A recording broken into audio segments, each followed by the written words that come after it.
നോക്കുമ്പോഴേക്കുണ്ട് message വരും. ഇതെന്താ ഇപ്പൊ രാവിലെ? അങ്ങനെയല്ല, യൂഷ്വലി ഒരാൾ മെസ്സേജ് അയക്കുന്ന ആളല്ല. അപ്പൊ രാവിലെ ഈ സാധനം കാണുമ്പോഴത്തേക്കുണ്ട് എനിക്ക് ജോലി കിട്ടിയത് അറിഞ്ഞത്. ഞാനും അപ്പോഴാണ് അറിഞ്ഞു. ഞാൻ ആദ്യം അറിഞ്ഞു, അപ്പോൾ കുറച്ച് റിലേറ്റീവ്സിനൊക്കെ അറിയിച്ചു, എന്നിട്ട് അറിയിച്ചു അടുത്ത ആരും അറിയിക്കണ്ട. അപ്പോൾ പറഞ്ഞു ഋഷി, അഞ്ജന, പിന്നെ അക്ഷയ നമ്പറും ഇല്ല. അപ്പോൾ നിങ്ങൾക്ക് രണ്ടുപേർക്കും അപ്പം തന്നെ മെസ്സേജ്. എന്നിട്ട് ഭയങ്കര എക്സൈറ്റഡ് ആയിരുന്നു. അൻവർ എങ്ങനെ ഉണ്ടായിരുന്നു ആ ഫസ്റ്റ് ഫീലിംഗ്? അത് ആദ്യം ഷോക്കായിരുന്നു. കണ്ടപ്പോൾ തന്നെ കിട്ടി അയ്യോ നമുക്ക് പറഞ്ഞിട്ട് ഭയങ്കര ഇതായിരുന്നു. വീട്ടുകാരും നല്ല ഹാപ്പി ആയിരുന്നു. പിന്നെ രാവിലെ ഞാൻ കുറച്ചിരുന്ന് കരഞ്ഞൊക്കെ തോന്നുന്നു. ഇമോഷണൽ ആയിരുന്നു അല്ലേ? ഭയങ്കര ഇമോഷണൽ ആയിരുന്നു. ഇവള് വിളിച്ചിട്ട് കൂടുതൽ ഇമോഷണൽ ആക്കി. ഇവളപ്പം തന്നെ വിളിച്ചു. അങ്ങനെ വരും. ഇവള് വിളിച്ചിട്ട് കൂടുതൽ ഇമോഷണൽ ആക്കിയിട്ട് വളരെ ഹാപ്പി, സന്തോഷമായി, അതാണ് പറഞ്ഞിട്ട് ഞാൻ പറ്റ കൂടുതൽ കരച്ചിലായി. ഞാനതല്ല, ഞാൻ ലുലുമാളത്തെ ഫ്രൂട്ട്സ് കിട്ടുമല്ലോ എന്നർത്ഥം ഞാൻ സന്തോഷിച്ച്. എനിക്ക് നീ എന്തായാലും തരാന്ന്. ഓരോരുത്തരാണെങ്കിൽ വിളിച്ചിട്ട് പറയാ നമുക്ക് ലുലു മോളിൽ പോയിട്ട് ഫ്രൂട്ട്സ് മേടിക്കണം. ഓക്കെ, ഞാൻ പറഞ്ഞ ശരി പോവാം. പക്ഷെ നിനക്ക് ജോലി കിട്ടുമെന്ന് എനിക്ക് ഉറപ്പായിരുന്നു.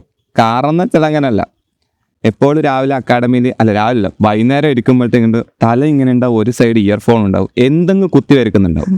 ഒന്നെങ്കിൽ അതിൽ ചിത്രവും ഉണ്ട്, അതിൽ മാത്സിന്റെ ഇക്വേഷൻ ഉണ്ട്, പൂവുണ്ട്, ആരുടോ മനുഷ്യന്മാരെ തലയുണ്ട്. ഒരിക്കൽ പൂജ മിസ് എന്തോ ക്ലാസ് എടുക്കുമ്പോൾ മിസ്സിനെ വരെ വരച്ചു വെക്കുന്നത്. ഇത് എല്ലാം എല്ലാം ഒരേ സമയത്താണ് ഈ കാര്യങ്ങളെല്ലാം നടക്കുന്നത്.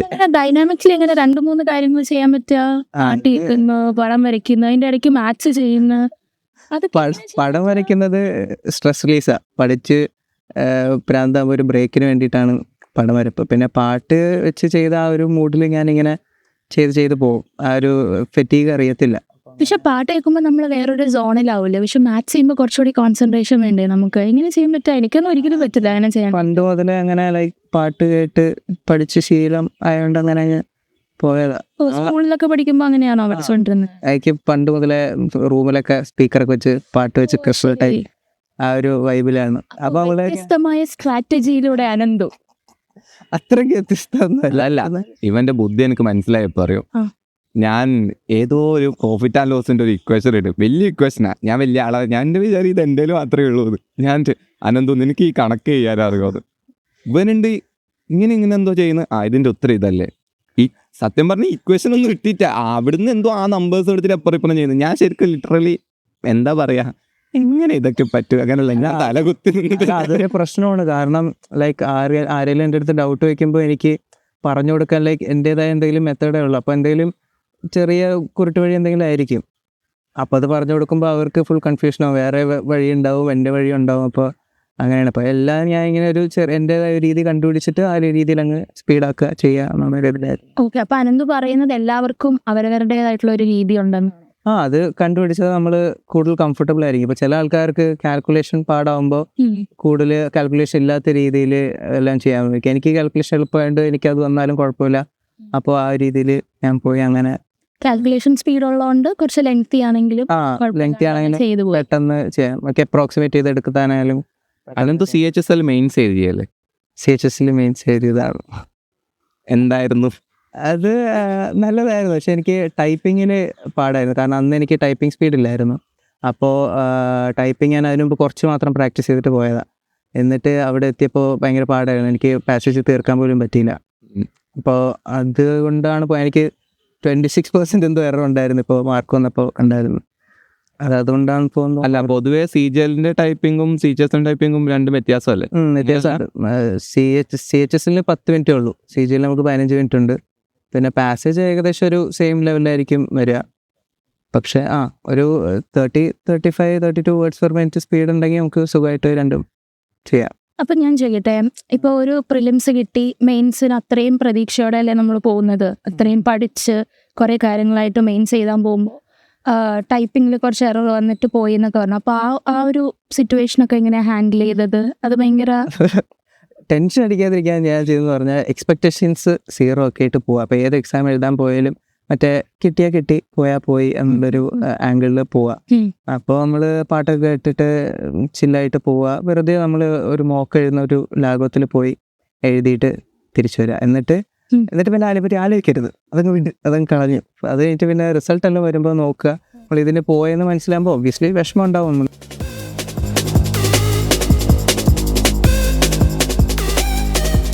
ആളെ സംബന്ധിച്ചിടത്തോളം എന്താ പറയുക, ഓരോ നിമിഷവും ഇങ്ങനെ ബേൺ ചെയ്യാന്ന് പറയാ.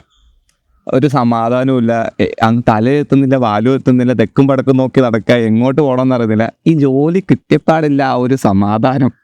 എന്താ പറയാ, എനിക്ക് കിട്ടി, നമ്മള് ഒരു അറ്റത്തേക്ക് എത്തിയെന്നില്ല, ഒരു എന്താ ആ ഫീലിംഗ്. കാരണം എനിക്കറിയില്ലല്ലോ, അതുകൊണ്ട് നിങ്ങൾ അതിപ്പോ എങ്ങനെ ഞാൻ വാക്കുകളിൽ പറയാ. ഞാൻ ഇപ്പോ 2021 പാസ് ഔട്ട് ആയതാണ്. എന്നിട്ടിപ്പോ 2025 ആയി. ഇപ്പോ 4 വർഷത്തെ ഒരു കാത്തിരിപ്പും കഷ്ടപ്പാടുമാണ്. ചില സമയത്ത് അങ്ങോട്ട് ഞാൻ ഇങ്ങനെ ആലോചിക്കും, ലൈക്ക് ആയി ജോലി ആയി എന്നുള്ളൊരു റിയലൈസേഷൻ നമുക്ക് വരുമല്ലോ. അപ്പോൾ ഭയങ്കര സന്തോഷമാണ്. ഇനി ജോലിക്ക് പോയി തുടങ്ങിയിട്ട് ഞാൻ ബാക്കി പറയാൻ നല്ലതാണോ, എങ്ങനെ എക്സ്പ്രസ് ചെയ്ത് ഈ ജോലി കിട്ടിയാലുള്ള സന്തോഷമോ. ഞാൻ പറഞ്ഞു അത് കരച്ചിലുണ്ടായിരുന്നു രാവിലെ. അച്ഛനൊക്കെ നോക്കിയിട്ട് ലൈക്ക് അയ്യേ ഇവനെന്തിനൊക്കെ അറിയുന്നേ എന്നൊക്കെ പറഞ്ഞിട്ട് അമ്മയൊക്കെ നോക്കിയിട്ട് ഇങ്ങനെ നോക്കി അയ്യേ ഇത്രേ ഉള്ളോ ഇവൻ. ഞാൻ ഭയങ്കര ഇമോഷണൽ ആയിരുന്നു. പിന്നെ സന്തോഷമായി, എല്ലാവരെയും വിളിച്ചറിയിക്കുക, നിങ്ങൾ വിളിച്ചറിയിക്കുക, പിന്നെ ഫ്രണ്ട്സിനെ എപ്പോഴും ഓരോ ആൾക്കാരെ അറിയിച്ചുകൊണ്ടിരിക്കുക. എനിക്ക് കുറേ ഫ്രണ്ട്സായിട്ട് കണക്ഷനൊക്കെ പോയായിരുന്നു ഇതിൻ്റെ ഈ ഒരു പ്രോസസ്സിൻ്റെ ഇടയിൽ. അപ്പോൾ അവരെയൊക്കെ ആയിട്ട് റീകണക്ട് ചെയ്യുക, അവരൊക്കെ പോയി കാണാൻ നോക്കുക, അങ്ങനത്തെ ഒരു പരിപാടിയാണ് ഇപ്പോൾ. ഇപ്പോഴും ആ ഒരു ഹാപ്പി സ്റ്റേജിലാണ് ഞാൻ. എപ്പോഴാണ് അനന്തുവിന് തോന്നിയ ലൈക്ക് SSC വരാം, അല്ലെങ്കിൽ SSC ആണ് this is my cup of tea എന്ന് തോന്നിയത് എപ്പോഴാണ്? അത് കോളേജിൽ ഞാൻ ഫിസിക്സാണ് എടുത്തത്, എഞ്ചിനീയറിംഗ് ഫിസിക്സ് ആണ്. അപ്പോൾ അത് പഠിച്ചു കഴിഞ്ഞിട്ട് അതിൻ്റെ ഫ്യൂച്ചർ സ്റ്റഡീസ് ഓപ്ഷൻസ് വരുന്നത് PhD എടുക്കാനോ MS എടുക്കാനോ അങ്ങനെയൊക്കെയാണ്. അപ്പോൾ എനിക്ക് അതിൽ അത്രയ്ക്കൊരു ഇൻട്രസ്റ്റ് ഇല്ല. ഞാൻ പോയാൽ അതിൽ ഞാൻ ഫ്ലറിഷ് ചെയ്യുമെന്ന് എനിക്കൊരു തീരെ കോൺഫിഡൻസ് ഇല്ലായിരുന്നു. അതുകൊണ്ടാണ് ഞാൻ പറഞ്ഞ ഫീൽഡ് തന്നെ മാറാന്ന്. അങ്ങനെ ഞാൻ ഇങ്ങനെ ഈ ഗവൺമെൻറ് എക്സാം അഡ്മിനിസ്ട്രേഷൻ അല്ലെങ്കിൽ അങ്ങനത്തെ ഒരു രീതിയിലേക്ക് മാറിയത്. അപ്പോൾ SSC എന്ന് പറഞ്ഞ സത്യം പറഞ്ഞാൽ പ്ലാൻ B ആയിരുന്നു. ഞാൻ ആദ്യം 2 വർഷം വേറെ എക്സാംസ് ഒക്കെ ട്രൈ ചെയ്തിട്ട് എന്നിട്ട് ഞാൻ SSCയിലേക്ക് വന്നത്. അപ്പോൾ എൻ്റെ ഒരു കസിൻ ഇവിടെ പഠിച്ചിട്ടുണ്ടായിരുന്നു.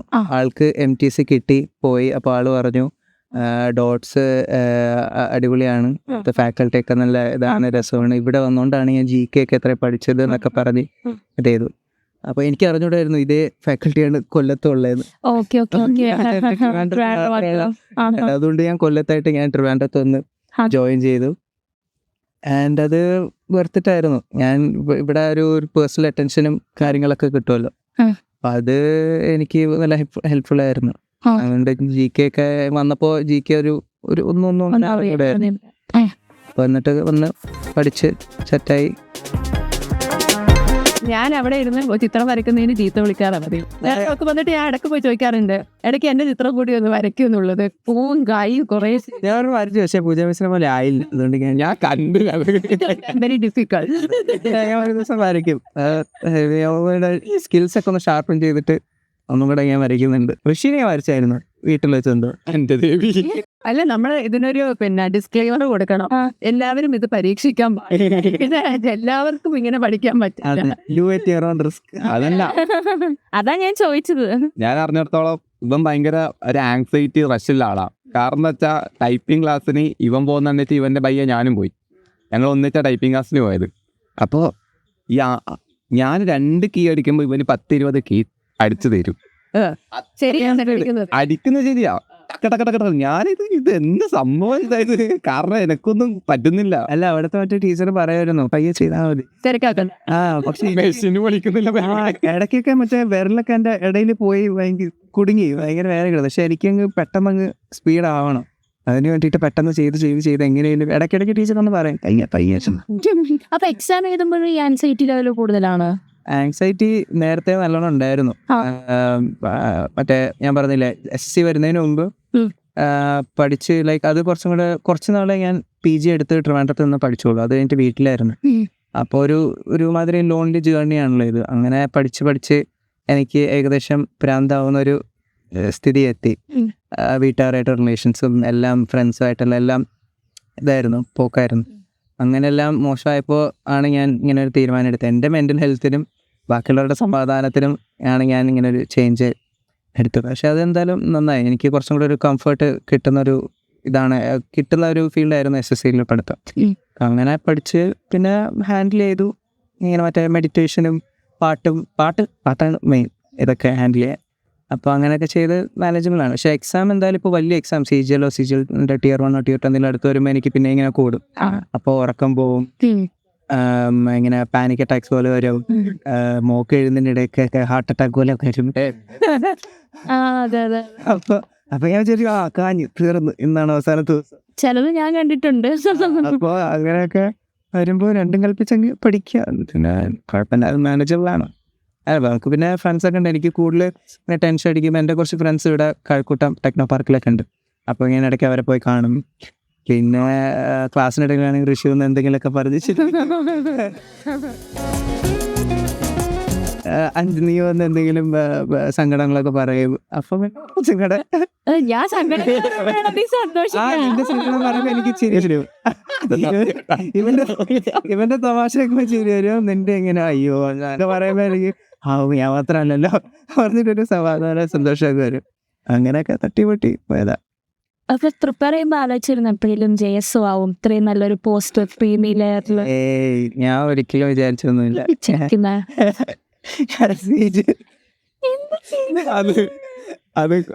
അത് ഞാൻ അതൊന്ന് JSOന്റെ കാര്യം വരുമ്പോഴത്തേക്ക് JS എഴുതി, എടാ ഞാൻ പോയിട്ട് എഴുതി, എനിക്കറിയില്ല എക്സാം, ഞാൻ എന്തോ എഴുതി, എനിക്കൊന്നും ഓർമ്മയില്ല എന്നൊന്നും പിന്നെ രാവിലെ പറഞ്ഞ് എനിക്ക് JS കിട്ടിയത്. അങ്ങനെയായിരുന്നു. ഞാൻ CGLന്റെ Tier 2 എഴുതി. Tier 2 എഴുതിയപ്പോൾ എനിക്ക് മാത്സ് അവസാനത്തെ കുറച്ച് മാത്സ് സെക്ഷനിൽ എനിക്ക് സമയം കിട്ടിയില്ല. അവസാനത്തെ ഒരു എനിക്ക് തോന്നുന്നു 4-5-6 ക്വസ്റ്റ്യൻ ഞാൻ കണ്ടില്ല, കാണാനേ പറ്റിയില്ല. അപ്പം എത്തിയപ്പോഴത്തേക്കും കാൽക്കുലേഷൻ കുറച്ച് കൂടുതലായതുകൊണ്ട് എനിക്ക് ഡൗട്ട് വന്നു, ഞാൻ തെറ്റിയതാണെന്ന് പറഞ്ഞ് ചില ക്വസ്റ്റ്യൻ ഞാൻ ഒന്നും കൂടെ പെട്ടെന്ന് ചെയ്ത് നോക്കി. അങ്ങനെ സമയം പോയി, എനിക്ക് ചെയ്യാൻ പറ്റിയില്ല. അപ്പോൾ എൻ്റെ മാർക്ക് എനിക്കറിയായിരുന്നു, മാർക്ക് കുറച്ച് കുറവായിരുന്നു, വീട്ടിൽ ചെയ്യുന്നതിന് എത്ര ഒന്നും ചെയ്തില്ല. അപ്പോൾ ഞാൻ അങ്ങനെ ഡെസ്ക് പഠിച്ചിരിക്കുമ്പോൾ അടുത്ത ദിവസമാണ് മറ്റേ സ്റ്റാറ്റിസ്റ്റിക്സിൻ്റെ പേപ്പർ. അങ്ങനെ വീട്ടുകാരൊക്കെ പറഞ്ഞു എന്തായാലും എഴുതാനുള്ള ഒരു ചാൻസിൽ ചുമ്മാ ഇപ്പോൾ എഴുതിക്കോ, നീ അങ്ങനെ വറിയൊന്നും ചെയ്യണ്ട, എനിക്ക് കിട്ടുന്നുള്ള പ്രതീക്ഷയില്ലല്ലോ, അപ്പോൾ നീ വെറുതെ എഴുതിക്കോളാം. അങ്ങനെ ഞാൻ പോയി എഴുതിയതാണ്. അപ്പോൾ എനിക്ക് ഒന്നും അറിഞ്ഞോടാത്ത എക്സാം വേണ്ടി എനിക്ക് എക്സ്പെക്റ്റേഷൻസും ഇല്ല, ടെൻഷനും ഇല്ല, ഒന്നുമില്ല. ഞാൻ വെറുതെ ഒരു അതെ ക്ലാസ്സിൽ നമ്മൾ ആരെങ്കിലും ഒരു ടഫ് പസിൽ ചെയ്യുമ്പോൾ നമ്മളിങ്ങനെ ചെയ്യുന്നു അതുപോലെ ഒരു മൈൻഡിലാണ് ഞാൻ പോയത്. അപ്പോൾ പോയി അവിടെ വായം പൊളിച്ചിരിക്കണ്ടെന്ന് വിചാരിച്ചിട്ട് ഞാൻ എക്സാം സെൻറ്റർ പുറത്ത് നിന്നിട്ട് മറ്റേ ടെക്സ്റ്റ് ബുക്കിൽ സെക്ഷനിൽ ടെസ്റ്റൊക്കെ ഉണ്ടല്ലോ, അതിൽ ക്വസ്റ്റ്യൻ എടുക്കും, എന്നിട്ട് സബ്മിറ്റ് ചെയ്യും, എന്നിട്ട് സൊല്യൂഷൻസ് നോക്കുമ്പോൾ കുറച്ച് ഫോർമുല പഠിക്കും. അങ്ങനെ ഒരു 10 ഫോർമുല എന്തോ പഠിച്ചിട്ട് അത് കയറി. അല്ല ഇപ്പോൾ ഈക്വേഷൻസ് അല്ല എക്സാമിന് തലേദിവസം ഇത് JSOന്റെ ടെക്സ്റ്റ് ബുക്ക് നടത്തും എന്നാണ് പറഞ്ഞത്. അപ്പോൾ നമ്മുടെ അക്കാഡമിയിൽ തന്നെ ഇപ്പോൾ കുറേ ക്ലാസ്സസ് യൂട്യൂബിൽ അവൈലബിൾ ആണ്. ഇപ്പോൾ GK ആണെങ്കിലും ഫോക്ക് ഡാൻസ് ആണെങ്കിലും പല കാര്യങ്ങളും നമുക്ക് യൂട്യൂബിൽ നമുക്ക് കിട്ടും.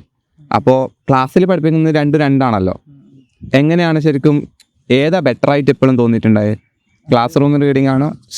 എനിക്ക് തോന്നിയിട്ടുള്ള ക്ലാസ് റൂമാണ് ബെറ്റർ എന്ന്. കാരണം ഇപ്പോൾ നമ്മൾ വീട്ടിൽ ഇരിക്കുമ്പോൾ യൂട്യൂബ് വീഡിയോ കണ്ട് പഠിക്കുമ്പോൾ നമ്മൾ എഴുതുന്നത്, നമ്മൾ വായിക്കുന്നത്, നമ്മൾ കേൾക്കുന്നത് മാത്രമേ പഠിക്കുകയുള്ളൂ. പക്ഷെ നമ്മൾ ക്ലാസ് റൂമിൽ പോകുമ്പോൾ ഇപ്പോൾ ഫ്രണ്ട്സായിട്ട് ഇരിക്കുമ്പോൾ നമ്മൾ എല്ലാവരും കൂട്ടത്തോടെ ഇരിക്കുമ്പോൾ ആരെങ്കിലും തൊട്ടപ്പുറത്ത് വല്ല കോമഡി പറയുന്നതായിരിക്കും, അതങ്ങനെയല്ലേ എന്ന് പറയുമ്പോൾ അതായിരിക്കും നമുക്ക് സ്ട്രൈക്ക് ചെയ്യുന്നത്. അപ്പോൾ ആ ഒരു പോയിന്റ് നമ്മുടെ തലയിൽ ഇങ്ങനെ നിൽക്കും. പിന്നെ ഇവിടുത്തെ ടീച്ചേഴ്സ് നമ്മളെ ഇങ്ങനെ ഓരോന്ന് പറയിപ്പിക്കും, അത് ഒന്നും കൂടെ പറയാൻ പറയും, റിവിഷൻ ചെയ്യാൻ പറയും. അപ്പോൾ നമ്മൾ ഇരുന്ന് അറിയാണ്ട് തന്നെ നമുക്ക് ഇങ്ങനെ കൂടുതൽ പഠിക്കാൻ പറ്റും. ഇമ്പോസിഷനും തരും, എഴുതുന്ന സാധനമൊന്നും പറക്കൂല, അതൊക്കെ ഫിക്സ്ഡാ. അത് ശരി. വീട്ടിലാണെങ്കിൽ ഇമ്പോസിഷൻ കിട്ടില്ലല്ലോ.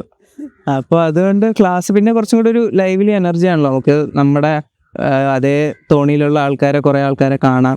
അപ്പോൾ ഒരു കൂടുതൽ വൈബായി. എനിക്ക് അതാണ് നല്ലതായിട്ട് തോന്നിയിട്ടുള്ളത്.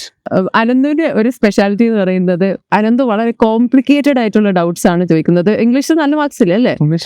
ഫുൾ മാർക്സ് ആയിരിക്കും മിക്കവാറും. അനന്തുവിന് ഫുൾ മാർക്സ് ആണ് വരുന്നത്.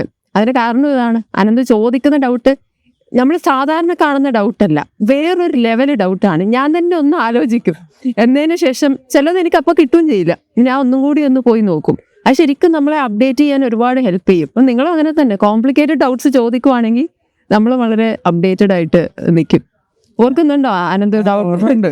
ഞാൻ ലൈക്ക് ഇംഗ്ലീഷ് ഈ ബുക്കും വായിച്ചും ഇംഗ്ലീഷ് മൂവീസും കണ്ടുള്ളൊരു ഇതാണ്. അപ്പോൾ ഇംഗ്ലീഷ് ഇങ്ങനെ വായിക്കുമ്പോൾ കേൾക്കുമ്പോൾ ഒരു മെനുണ്ടെങ്കിൽ ഓക്കെ, അത് ശരി, അത് തന്നെയാണ് നമ്മൾ ഗട്ട് ഫീൽ. അപ്പൊ അത് എവിടെയെങ്കിലും തെറ്റുമ്പോഴായിരിക്കും എനിക്ക് അയ്യോ തെറ്റിയോ എന്തോ പ്രശ്നം ഉണ്ടല്ലോ എന്ന് പറയുമ്പോൾ അപ്പോൾ പൂജ മിസ്സിന് ചോദിക്കാം, അപ്പോൾ എല്ലാം എടുത്തെങ്കിലും അയച്ചു കൊടുക്കുക. അപ്പോൾ പൂജ മിസ് പറയാം ഓക്കെ, അപ്പോൾ ശരി കുഴപ്പമില്ല, ഞാൻ വിചാരിച്ച ഓക്കെയാണ്, കുഴപ്പമില്ല.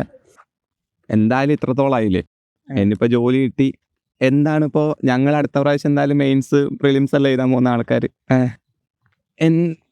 ആ ഒരു സ്ട്രാറ്റജി ഞങ്ങൾ നന്നാണെന്നുള്ള രീതിക്ക് എന്താണ് ഞങ്ങൾക്കൊരു ഉപദേശം എന്ന നിലയിൽ പറയാനുള്ളത്?